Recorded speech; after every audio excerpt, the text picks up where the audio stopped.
ex-servicemen in this story tell the tale of how they got involved in World War I and World War II. This story was done decades ago at Curphey Home. That's a home which was established in 1957, and the Jamaican Legion takes responsibility for that. It's a home housing Jamaican ex-servicemen and women. It's situated between Newport and Cross Keys in the salubrious parish of Manchester. These Jamaican ex-servicemen were so delightful to talk with, and they had so much history to share, that somehow one forgot that one was actually talking with men who had fought in wars. I had nothing but admiration for them.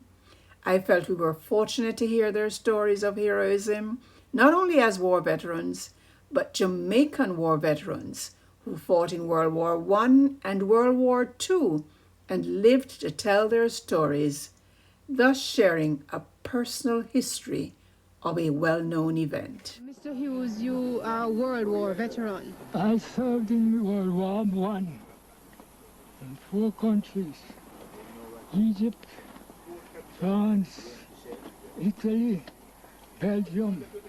I lived in Jamaica here in 1916. I went away the same year to Europe too.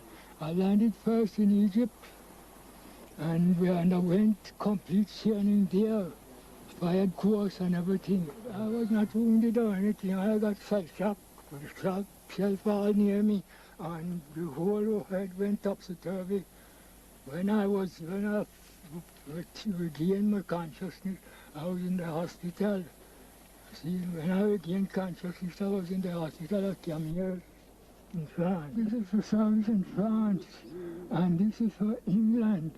I did now 71 years since the war is over, the First World War, 71 years. So those who are impersonating, if they are less than 90 years old, they didn't serve. So what's your name? Carlton Turner. Did you come back home blind? No, I came back home and I went working. I was Jamaica here I was working. I worked with Jamaica Sugar Estate for 15 years. That's where I met this accident with this eye. This is a false eye. Oh. And this is my natural eye, but the effects of this one are blind, this one. I went in the industry. I worked with Jamaica Sugar Estate for 15 years. And I didn't make bad. It wasn't too bad with me. I joined the Royal Air Force because the British Empire was under siege.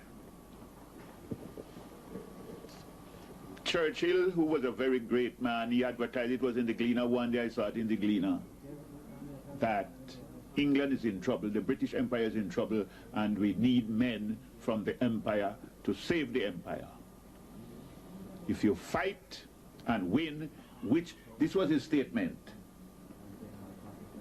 If we fight and win, which we must, the joys of victory will evenly be shared. And that's one thing that we have been deceived of. You've been deceived of it? The victory has not been evenly shared. Hi, how are you?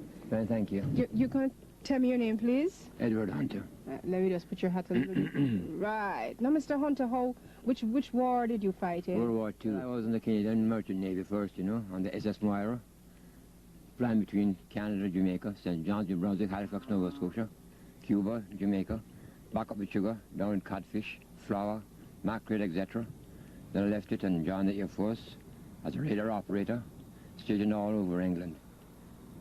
You still have a family in Jamaica? No, they're all in Canada. Oh. I took them away in 1961. How old are you now? 68. 68. Do you like it here at Curphey Yes, Home? please. Very Right. cool, you know. Now, we wondered why And they it's- took you people so far away from everything. How do you feel about that? Way up here, it's quiet and peaceful, you know. Matron Newman, you've been working here at the Curphey Home for 13 years almost.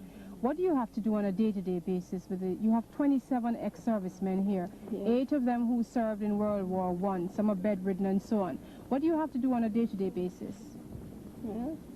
I have to give them see to it that they get their medication, look after their meals, oversee, you know, that they get their right meals. Because we have diabetics and we have to fix different meals for them, different diets. We have to bathe them. Some of them may have dressing to do and such like. Jamaica Legion is responsible. Is there any other means of support for them here? Yes, we have charity. People come in and give them things. All Christmas time, you have a lot of church people come in and give them little presents and make them feel happy. How do you feel about staying here, and how do you relate to them? Is there a problem? Do they give you a lot of trouble?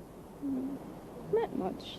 Sometimes they go around fussing with each other, you know. But What they fuss about? sometimes they all fight too. Are you serious? Yes, yes. Oh, they're so accustomed to fighting. Right. Sometimes we have to ask them if they think they're in the war. still in the war. While the Curphey Home was not a panacea for housing solutions and care for the indigent military veterans of the major wars of the 20th century, it offered dignity to these ex-servicemen.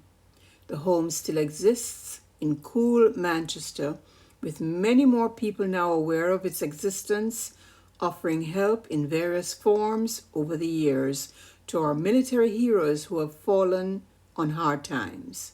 The Curphey Home, a story of hope, upliftment, and encouragement.